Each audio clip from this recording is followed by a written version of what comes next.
ja, Déu-n'hi-do.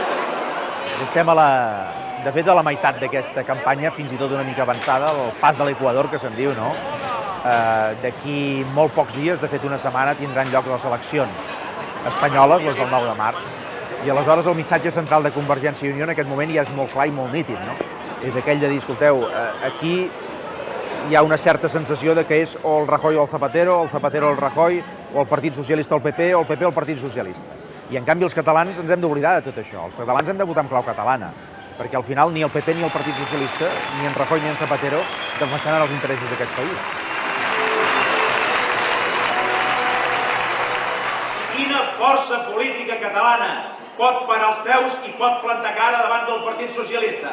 Només n'hi ha una, que és Convergència i Unió, perquè Esquerra Republicana i Iniciativa per Catalunya, que són forces catalanes, van juntes al Senat amb el Partit Socialista i amb el Partit Socialista Obrer Espanyol, i per tant formen part dels satèl·lits del Partit Socialista.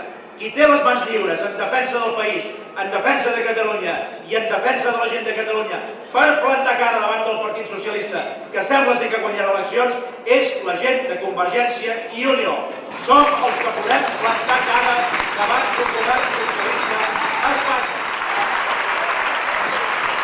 Els catalans, si van a votar en clau catalana, han de votar Convergència i Unió, i en clau catalanista també, perquè les altres possibilitats que hi ha, que són Esquerra, Iniciativa, etc., s'han convertit en satèl·lits del Partit Socialista, a Catalunya i a Madrid. A Catalunya amb el tripartit, a Madrid perquè van junts al Senat a tot arreu. Aleshores dius, escolta, qui té les mans lliures en aquest país per poder defensar el propi país i els interessos del poble de Catalunya? Qui té les mans lliures per poder que Catalunya sigui respectada, governi qui governi Madrid, però sobretot si governen els socialistes, perquè està clar que gairebé totes les enquestes diuen això, que governaran els socialistes, no? Escolteu, hem de poder tenir una força a Madrid que permeti plantar cara en aquest futur govern socialista que poc o molt s'està albirant, i aquesta força és Convergència i Unió.